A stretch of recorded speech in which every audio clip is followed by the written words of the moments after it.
Hi everyone, welcome to my mother's kitchen. ഇന്ന് ഞാൻ തൈര് എങ്ങനെയാണ് വീട്ടിൽ ഉണ്ടാക്കിയെടുക്കാമെന്നാണ് കാണിക്കുന്നത്.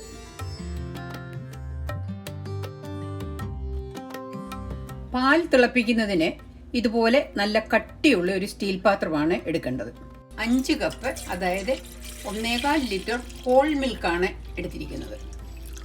ഇനിയും സ്റ്റൗ മീഡിയം ഫ്ലെയിമിൽ ഓൺ ചെയ്ത് തിളപ്പിക്കുവാൻ വയ്ക്കുക. ഈ സമയത്ത് ഇളക്കണ്ട. പാൽ നന്നായിട്ട് ചൂടായി വരുമ്പോൾ ഇളക്കാതിരിക്കുന്നത് കൊണ്ട് സ്വല്പം പാടയുണ്ടാകും. അത് സാരമില്ല. പാൽ തിളച്ച് പൊങ്ങി വരാൻ തുടങ്ങിയിട്ടുണ്ട്. ഈ പാല് തിളയ്ക്കുന്നതിന് ഒരു 12 മിനിറ്റ് ആണ് എടുത്തത്. ഇനിയും ഒരു 5 മിനിറ്റ് നേരത്തേക്ക് ഇടയ്ക്ക് ഇളക്കി കൊടുത്തിരിക്കണം. ഇപ്പോൾ ഇങ്ങനെ ഞാൻ ഇളക്കാൻ തുടങ്ങിയപ്പോൾ ആ മുകളിൽ ഉണ്ടായ പാട് അങ്ങ് പാലിൽ ഡിസോൾവ് ചെയ്തു. പാൽ തിളച്ചു കഴിഞ്ഞ് ഒരു 5 മിനിറ്റ് നേരം ഇടയ്ക്ക് ഇളക്കി കൊടുക്കുന്നത് പാലിലുള്ള വെള്ളം ആവിയായിട്ട് പോയി കഴിഞ്ഞ് നമ്മൾ ഉറയൊഴിച്ച് കഴിയുമ്പോൾ നമുക്ക് നല്ല കട്ടിയുള്ള തൈര് കിട്ടും. പാൽ തിളപ്പിക്കാൻ തുടങ്ങിയിട്ട് 5 മിനിറ്റ് കഴിഞ്ഞു.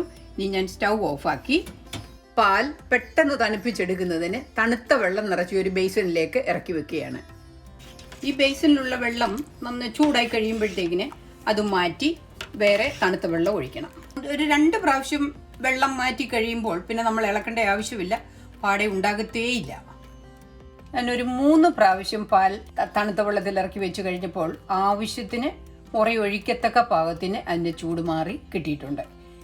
ഒരു ചെറു ചൂടിൽ, അതായത് ഒരു ലൂക്ക് വോം പരുവത്തിൽ വേണം നമ്മൾ ഉറ ചേർക്കാനായിട്ട്. ഇനിയും ഞാൻ പാലിൽ ഉറ ചേർക്കുകയാണ്. ഇത് ഞാൻ നേരത്തെ ഉണ്ടാക്കി വെച്ച തൈരാണ്. ഇതിൽ നിന്നുമാണ് ഞാൻ ഉറ എടുക്കുന്നത്. ഉറ ഒഴിക്കാനായിട്ടുള്ള തൈര് ഇല്ലെന്ന് വരിയിൽ കടയിൽ നിന്നും നല്ല ക്വാളിറ്റിയിലുള്ള തൈര് വാങ്ങിച്ച് ഉറയൊഴിക്കുക.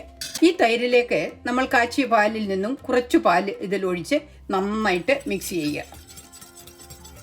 ഇനി നമുക്ക് ബാക്കി പാലും കൂടെ ഇതിൽ ഒഴിക്കാം.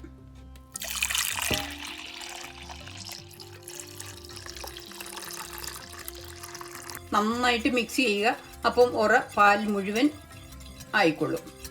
നന്നായിട്ട് ഇളക്കി മൂടി വെക്കുക.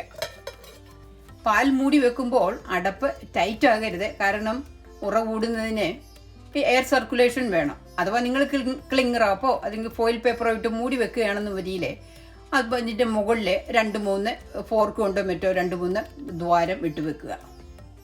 പാൽ ഉറയൊഴിച്ചതിന് ശേഷം റെഫ്രിജറേറ്ററിൽ വെക്കരുത്. റൂം ടെമ്പറേച്ചറിൽ മാത്രം വേണം വയ്ക്കാൻ. അതുപോലെ നല്ല വാം ടെമ്പറേച്ചറാണ് മുറിക്കുള്ളിലെങ്കിൽ പെട്ടെന്ന് ഒരു 4-5 മണിക്കൂർ കൊണ്ട് പാല് കട്ടിയാകും. പിന്നെ നിങ്ങൾ ഇടയ്ക്കൊന്ന് തുറന്നു നോക്കി ആവശ്യത്തിന് പുളിപ്പുണ്ടെന്ന് വരികിൽ നിങ്ങൾക്ക് റെഫ്രിജറേറ്ററിൽ വെക്കാം. അല്ലെങ്കിൽ പുളിപ്പ് കൂടുതൽ വേണമെന്ന് വരികിൽ കുറച്ച് സമയം കൂടി പുറത്തു വെക്കുക. ഈ പാലിൽ ഉറ ചേർത്ത് കഴിഞ്ഞ് 4.5 മണിക്കൂർ കഴിഞ്ഞപ്പോൾ കട്ടിയായി. പിന്നെ ഞാനൊരു 4 മണിക്കൂർ കൂടി റൂം ടെമ്പറേച്ചറിൽ തന്നെ വെച്ചു. നല്ല തിക്കായിട്ടുള്ള തൈരായിട്ടാണ് കിട്ടിയിരിക്കുന്നത്. നിങ്ങളും ഇതുപോലെ തൈര് വീട്ടിൽ ഉണ്ടാക്കുക. പിന്നെ നിങ്ങൾ കടയിൽ നിന്നും വാങ്ങിക്കുകയില്ല.